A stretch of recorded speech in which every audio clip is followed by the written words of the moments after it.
2024 માં ભગવાન રાઘવેન્દ્ર સરકાર અયોધ્યાના પાદરમાં ભગવાન રામ જ્યારે બેહવા થાય છે, બિરાજમાન થાય છે, ત્યારે મને આ છંદમાં ભગવાન રામને યાદ કરવાનું મન થાય. કેવો છે મારો મર્યાદા પુરુષોત્તમ રામ? હું ઘણીવાર બોલું છું એનો માટે. ઘણા બધા હોય ને બીજા દુખી બહુ થતા હોય છે યાર, એકચ્યુઅલી આમ છે ને એકચ્યુઅલી આમ છે. ઘણા રાધાના વેમમાં જીવે છે યાર. એટલે હું કહું છું ઘણીવાર કે તું જો તારા મનને રાધા માનતી હો તો પિંટા હું શ્યામ છું યાર. તું જો તારા મનને રાધા માનતી હો તો હું શ્યામ છું, પણ તારો ઈશારો ન મળે તો હું મર્યાદા પુરુષોત્તમ રામ છું યાર. ત્યારે મને ભગવાન રાઘવેન્દ્ર સરકાર ભગવાન રામ, હમણાં વિક્રમભાઈ વાત કરી ને વિવાદ વાળી, એ કે દેવાજભાઈ વિવાદમાં બહુ હોય, સત્ય બોલો ને એ વિવાદમાં જ હોય યાર. આપણા હનુમાન ઉપર ઘા થતા હોય, આપણા રામ ઉપર ઘા થતા હોય, આપણા કૃષ્ણ ઉપર ઘા થતા હોય, આપણા મહાદેવ ઉપર ઘા થતા હોય, એમને મજા આવે બોલતા હોય, અને બધાય બોલે એકચ્યુઅલી આમ છે, એકચ્યુઅલી આમ છે. સાલું મારાથી રહેવાય નહીં. કહું તૂટે કડિયા તણી, આ તો અંગની ઉનડિયા. પછી આકલો કરવા વાળા ભેળા હાલે કે ન હાલે, બાકી રાણો રાણાની રીતે યાર. અને આ દુનિયાનો બાપ છે યાર. હું ઇતિહાસ જાણું છું એટલે સાચું બોલી જાઉં છું. મને ખબર છે એટલે સાચું બોલાઈ જાય છે કે ક્યાં હનુમાન ત્રેતા યુગમાં અને ક્યાં અટાણે યાર. તમે માનો 4 યુગ છે, સતયુગ, દ્વાપર યુગ, ત્રેતા યુગ અને કળયુગ. હનુમાન થયા ભગવાન રામ તો ત્રેતા યુગમાં છે. તો અટાણે તમે જાણો છો, આગળ ઉપર વાત ઉપર જાવું નથી, પણ હું ટૂંકમાં કહું છું બેટા કોઈ દી બાપ નો થઈ શકે યાર. મારો હનુમાન, મારો રામ બધાય છે, બધાય બોલે છે, પણ બોલવાની થિયરી ફેર હોય છે યાર. મારાથી ક્યાંક સાચું બોલાઈ જાય છે એટલે દુનિયાને મજા નથી આવતી. અને હું તો હજી કહું છું કે માર્કેટમાં હાલે એના જ વિરોધ હોય યાર, ખહુરિયાના થોડા વિરોધ થાય. એટલે માતાજી બધાને સુખી રાખે, બધા બધાની જગ્યાએ સાચા છે, પણ સત્ય પરેશાન હોય છે, ક્યારે પરાજિત નથી હોતું યાર. અને દુનિયા સાથ ન આપે તો કાઈ નહીં, મારો હનુમાન તો બેઠો છે ને યાર. ત્યારે મને યાદ આવે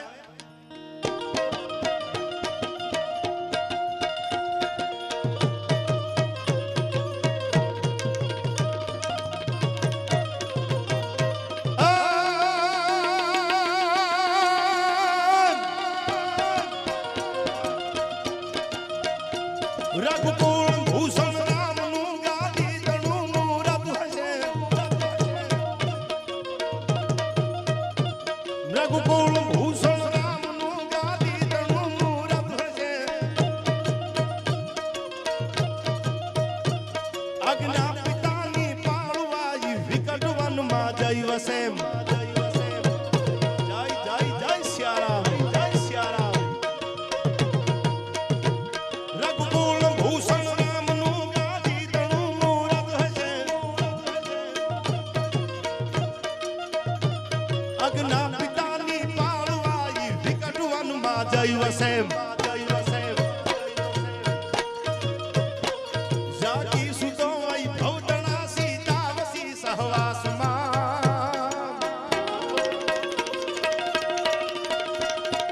મારા દેશની આવી યારી રમણી અમર છે ઇતિહાસમાં, ભાઈ અમર છે ઇતિહાસમાં.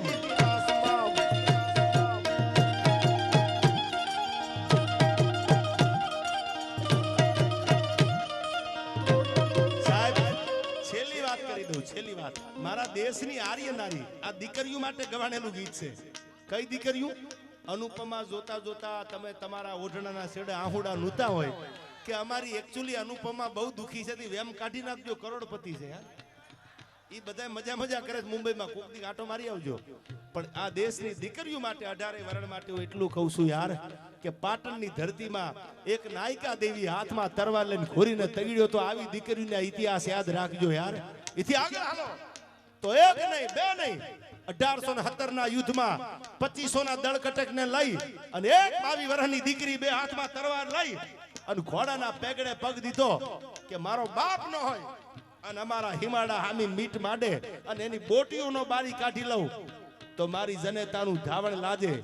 આજનું એમપી મધ્યપ્રદેશનું ઇન્દોર અને ઇન્દોરના મહારાજા યશવંતરાય હોલકરની દીકરી 22 વર્ષની દીકરીએ જેથી તરવાર લીધી અને અંગ્રેજોની હુકુમતને ધ્રુજાવી દીધી. એ ભીમાબાઈને કોઈ દી ભૂલતા નહીં. આવી દીકરીઓના ઇતિહાસ વાંચજો યાર. અને એથી આગળ આલો, આ તો 1817 ની વાત છે. 1857 નો પહેલો વિપ્લવ. અંગ્રેજોએ મીટ માંડી, હિમાળા દબાવી દો. તેદી હાથમાં તરવાર લીધી હતી, ઘોડાના પેગડે પગ દીધો, આખી અંગ્રેજોની સલ્તનતને ભ્રુજાવી દીધી પાયામાંથી. આ ઝાંસીની રાણી લક્ષ્મીબાઈના ઇતિહાસ કોક દી વાંચી લેજો યાર. હું ઘણી વાર કહું છું કે આજની દીકરીને સલાહ દેવા માટે નથી કહેતો, પરણીને જ્યારે હારે જાતી હોય, તમારી આગળ કરોડો રૂપિયા ન હોય, કરોડોની સંપત્તિ ન હોય તો કરિયાવર ઓછો કરો, પણ એક રામાયણ, એક ભગવત ગીતા અને એક સોરઠી બારવટિયા ઝવેરચંદ મેઘાણીના કે સાહેબ સૌરાષ્ટ્રની રસધાર જેવું એક પુસ્તક દીકરી પરણીને જાય ને ત્યારે હારે જાતી હોય દીકરીને રામાયણ આપજો અને ગીતાજી આપજો. કોઈ પણ વર્ણની દીકરી હોય એ રામાયણ અને ગીતાના પાઠ કરે ને તો એના ઘરે જગદંબા જેવી દીકરીઓ જન્મે, એમાં બીજી વાત ન હોય યાર. પણ આપણે કેળો ભૂલી ગયા યાર, આપણે રસ્તા ભૂલી ગયા, આપણે કરવાનું છે કાંઈ કરવા બીજું માંડ્યા, એટલે જોની વોકરના ભાણિયા જેવા પેદા થયા. બાકી આવું બને ખરું યાર?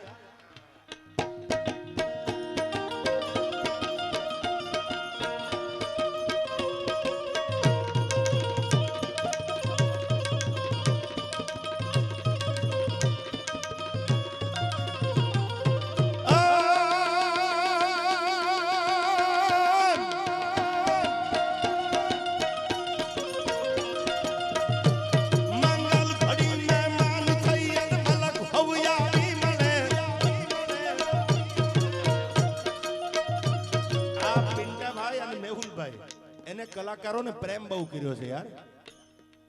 ઈ કદાચ પડકારો કરે ને તો ગુજરાતનો કોઈ કલાકાર, હું નથી માનતો મારો પિન્ટો પડકારો કરે ને કલોલના પાદરમાં ભેગા ન કરે યાર. ઈ પ્રેમ છે એનો, એની લાગણી છે. ખરીદ શકતે તો હમ ભી ખરીદ લેતે હમારી જિંદગી દેકર. તમે રૂપિયા આપો, તમારી જિંદગી આપી દો, ખોટી વાત છે આ. પૈસાથી બધું ન હોય. ખરીદ सकते तो हम भी खरीद लेते हमारी जिंदगी देकर, पर कुछ लोग ऐसे होते यार वो कीमत से नहीं किस्मत से मिलते. ये तो તમારા ભાગ્યમાં હોય તો ભેળું થાય યાર. પૈસા દેવાથી બધું ભેળું ન થાય. પિંટાનો પ્રેમ છે એટલે અમે આનંદ કરવા તમને કલોલ સુધી આવી લોક સાહિત્યની આપણી પરંપરાની આ જૂની વાતો જે વર્ષો પછી અમે ગાતા હોય, બોલતા હોય, આ ઓલ્ડ ઇઝ ગોલ્ડ છે યાર. આ તમને અટાણે નહીં સમજાય, સમય જાય ને પછી સમજાવવાનું સાલું શું હતું એમ. આજ કોલેજ કરવા વાળા યુવાનને, કોલેજ કરવા વાળી દીકરીને તમે પૂછો કે કઈ કઈ કોણ હતા, એકચ્યુઅલી ખબર નથી સાહેબ. આપણને આપણી ધરોહરની ખબર નથી રે યાર. તમે એને પૂછો દ્રૌપદી કોણ હતા, એકચ્યુઅલી ખબર નથી. એને તમે કેટરીનાનું પૂછો તો કહી દે સાલી એકચ્યુઅલી કેટલી વાર કેટરીનાની હગાઈ તૂટી ને કેટલી વાર થઈ ને એને ખબર છે યાર. દુઃખ અમને આ વાતનું છે એટલે અમે રાડું નાખીને તાણી નાઈથી બોલતા હોય છે કે તમે કેટરીના કેમની હગાઈ તૂટી જાય ને ધ્યાન રાખીને બેઠા છો. તો આપણી રામાયણનું તો થોડુંક નોલેજ રાખો યાર. સીતા જેવી જગદંબાને તો યાદ રાખો, રાણી લક્ષ્મીબાઈને ભૂલતા નહીં યાર. યુવાનો માટે કહું છું કે ચંદ્રશેખર આઝાદ જેવા, રાજ્યગુરુ જેવા, સુખદેવ જેવા કે જેને ધરતી માટે આ વતનને જરૂર પડી તેથી પોતાના માથા આપી દીધા, જેની જીવવાની ઉંમર હતી યાર. ટૂંકી વાત કરી દઉં, 22 વર્ષની 19 વર્ષની 22 વર્ષની ઉંમરનો ભગતસિંહ માણા પોતાના ગામથી ભાગી, આજી ગામ લાયનપુર લાહોરમાં છે, તેથી ભારત પાકિસ્તાનના ભાગલા નહોતા પડ્યા અને તેથી ભગતસિંહ ભાગીને કાનપુર આવ્યા. કાનપુર એના ભાઈબંધે કીધું ક્યું ભગત ચલા यहाँ पे कि मेरी माँ मेरी शादी की बात करती है. भगत सिंह પરણીને લગ્ન કરી લે, શાદી કરી લે, તું જીવન સંસારમાં પડી જા, સુકામામાં પડવું છે. અને તેથી સાહેબ 14 વર્ષની ઉંમર હતી ભગતસિંહ ની. ભગતસિંહ બોલ્યો તો અબ તો આઝાદી મેરી દુલ્હન બનેગી. આ મારી પ્રતિજ્ઞા છે, હવે જ્યાં સુધી આઝાદી ન મળે ત્યાં સુધી ભગત લગ્ન નહીં કરે. લગ્ન કરું ને તો આઝાદી મેરી દુલ્હન બનેગી. આ ભગતસિંહને સંસારમાં જીવવાની આશા નહીં હોય, પણ મારો વતન, મારો દેશ, મારો ભારત ગુલામ છે અંગ્રેજોનો અને ગુલામીમાંથી કાઢવો છે. અને તેથી ભગતસિંહે કીધું તું કે એક ભગત મરે ને તો લાખો ભગત મરવા માટે તૈયાર છે યાર. આ ભગતસિંહને કોઈ દી ભૂલતા નહીં. આવા ક્રાંતિકારીઓ છે, આવા જેને દેશમાં ભલા કામ કર્યા છે, એને રોલ મોડેલ બનાવીને રાખો યાર. જિંદગીમાં તમે પાછા પડો તો બોલવાનું બંધ કરી દો. એટલા માટે મેં અહીંથી રાડું નાખી.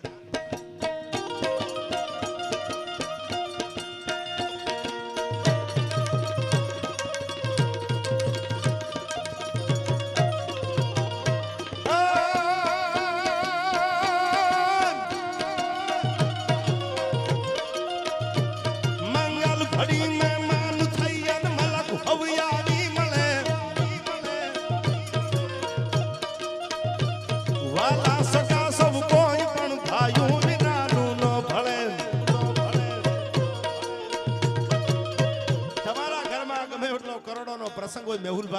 અને તમારો ફાટલ લુગડા વાળો ભાઈ ન હોય તો પ્રસંગ કોઈ દી રૂડો ન લાગે.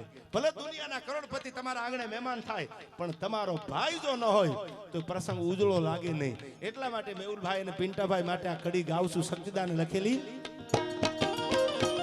મંગલ ઘડી મહેમાન થઈ અને મલક હોઈ આવી મળે, વાલા સગા સૌ કોઈ પણ ભાઈઓ વિનાનું નો ભળે. દેખાય પ્રસંગ દુબળો જેમ ઉડે કાળા કાગડા,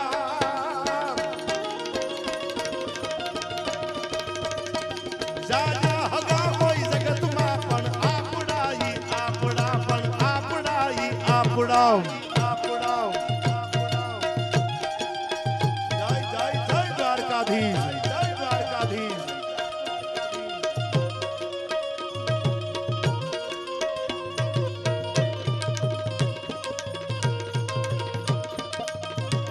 અને આ છેલ્લો છંદ પૈસા માટે મેં લખેલો છંદ છે યાર.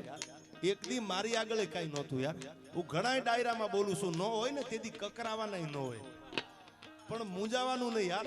આ ખૂણામાં બેઠા હોય આ બધા યુવાનો, આ બધા વડીલો ઘોળ કરતા હોય યુવાનો, એટલે ઘણા ખૂણામાં બેઠા બેઠા મૂંઝાતા હોય. ચાલુ મારી આગળ પૈસા હોય તો હું જાઉં, હું 5000 25,000 નાખું. હું એના માટે ઘણી વાર કહું છું મૂંઝાતા નહીં યાર. આ તો સમય સમય બલવાન હે નહીં પુરુષ બલવાન, કાબે અર્જુન લૂટા યહી ધનુષ યહી બાણ. કોક દીક તમારા ખીચામાં નથી ને એ તમે કંઈક બનીને બેઠા હશો, પણ ભરોસો રાખજો યાર. તમારો રસ્તો સારો રાખજો. પાડોશીની હારી ગાડી હોય તો રાજી થાજો. પેટ બળતરા કરતા નહીં જો સુખી થવું હોય તો યાર. અમુક તો બાજુવાળો ઓડી મર્સિડીઝ લઈ આવે, આખી રાત પાડોશી જાગે. હા, એકચ્યુઅલી હપ્તા ભરાય કે નહીં, ઈ ક્યાં તારા બાપને ભરવા છે યાર. હવે લોન એને કરાવી છે, હપ્તા એને ભરવાના. તું નાહક નો ઉપાધિ કાં કર યાર. હરવાણી હારી રાખજો યાર. જીવનમાં પાડોશી સુખી થાય ને તો રાજી થાજો કે એનું હશે તો આપણને કાયમ આવશે યાર. પેલો હગો પાડોશી છે. આવા વિચાર જો તમારા હશે ને તો જ જીવનમાં તમે આગળ જશો. આ મારા અનુભવની વાત તમને કરું છું. અને એક દી મારી આગળ કઈ નહોતું યાર. હું સાયકલ લઈને ફરતો હતો, પણ સમય સમય બલવાન છે અને નહીં પુરુષ બલવાન. ત્યારે મેં પૈસા ઉપર છંદ લખેલો, એની બે કડીયું તમને સંભળાવું. પૈસાની તાકાત કેવી હોય છે યાર.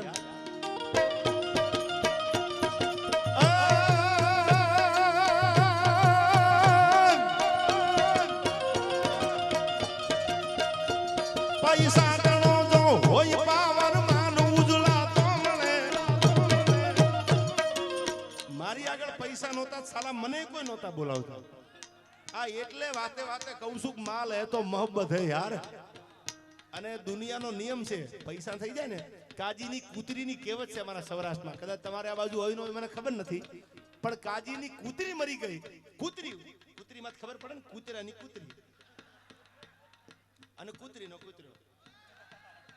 એ કૂતરી મરી ગઈ તો આખું ગામ ખરખરો કરવાયું. એ કે એકચ્યુઅલી કૂતરીને શું થયું હતું. કૂતરી તો બહુ બરાબર હતી, એકચ્યુઅલી શું થયું ખબર પૂછવા બધા આવ્યા. કારણ કે કાજી પૈસા વાળો હતો. એટલે કૂતરી મરી ગઈ તો ગામ આખું ખબર પૂછવા આવ્યું. કાજીની કૂતરી મરી ગઈ, ખરખરો કરવા જવું પડે. કાજીની કૂતરી મરી ગઈ, ખરખરો કરવા જવું પડે. પણ એક દી કાજી મરી ગયો, કાગડા ઉડતા શમશાનમાં યાર. હવે હારું કોને લગાડવું. આ તો કાજી જીવતો ને પૈસા વાળો હતો એટલે દુનિયા હારું લગાડવા પૂગી ગઈ. તમે જોજો રૂપિયા વાળાનો છોકરું બે ઉધરેના ઠોકા ખાય અને દાખલ કરે ને તો હવારમાં ગામ આખું દવાખાને ઊભું હોય. એકચ્યુઅલી બરાબર છે ને, તબિયત બરાબર છે ને. અને ગરીબના છોકરા છેલ્લા શ્વાસ લેતા હોય, પલંગે પૂછવા નથી જાતા કે જીવશે કે મરશે. આ પૈસાની તાકાત છે એટલે મેં સંદ લખ્યો હતો. હવે સાંભળજો.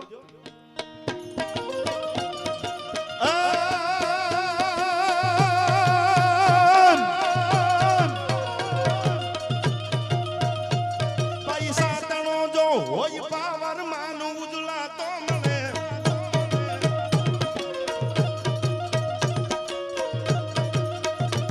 બુદ્ધિ નથી તલવાર તો એ સલામું દુનિયા ભરે. બુદ્ધિ નથી તલવાર તો એ સલામું દુનિયા ભરે. હવે મન થઈ મનમાં ઘણો મૂંઝાવશું.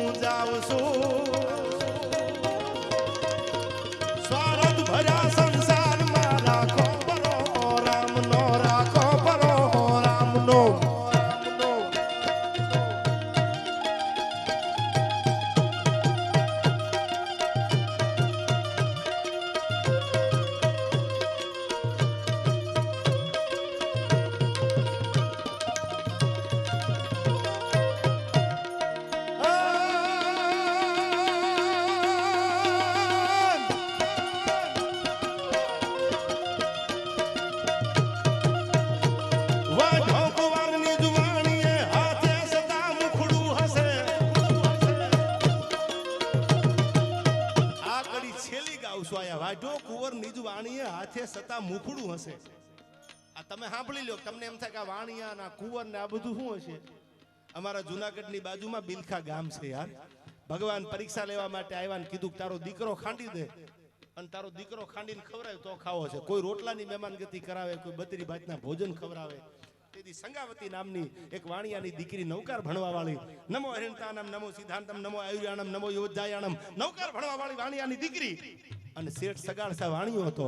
એને કીધું કે આ બાવો તો બહુ વહમો લાગે છે, કા કે બત્રી ભાતના ભોજન નથી માંગતો, મારો દીકરો એકનો એક ચેલૈયો છે અને ખાંડીને ખવડાવવાની વાત કરે છે.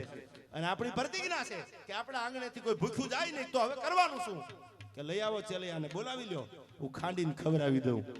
ઇતિહાસ જેનો ગવાહ છે યાર. આ કેતો કેતીની વાત નથી, દંત કથા નથી, ઇતિહાસ જેનો ગવાહ છે. આ દીકરાને ચેલૈયાને ખાંડ્યો, આંખમાંથી આહુડું પડવું ન પડે.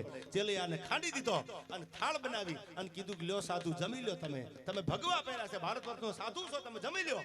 તેદીને એટલું કીધું કે બીજો દીકરો છે એ કે ના, કે હું વાંજિયાના ઘરનું ક્યાં ખાઉં છું, મેણું કોઈને મારીએ નહીં, આ તો મેણું માથાનો ઘા. વાંજિયા કીધા અને તેદી એને કીધું કે આ વાત માને થઈ કે બાપને ન થાય, પણ તને બાપ સમજીને વાત કરું છું, બાપ જાણી તને કહું છું. બાવા મારા પેટ છે મહિના 5, આશરો સીતારામનો જેને ઉનીનો આવે આજ, હવે બેઠો આજ થાશમાં બાવા તને જમ્યા વિના દઉં નહીં જવા. હાથમાં કટારી લીધી, મારા ઉદરમાં 5 મહિનાનું બાળક છે, એ કટારી મારી અને બીજો દીકરો દેખાડું તો ખાઈશ ને. કે હા, એ હાથમાં કટારી લીધી ને ભગવાન નીકળી ગયા. હજી બિલખાના પાદર સુધી દ્વારકા વાળો પાછું વળી અને મારો ઠાકર નથી ઉભો રહ્યો કે આ તો આ દેશની આર્ય નારી છે, આ તો દીકરા ખાંડીને આપી દે. ભગવાને પરીક્ષા લીધી છે અને બધી પરીક્ષામાં જે પૂર્ણ બન્યા એ સાચા ભગવાનના ભક્તો બન્યા છે. ત્યારે આ છેલ્લી કડી અને પછી ઉમેશભાઈ ને સાંભળવા છે ત્યારે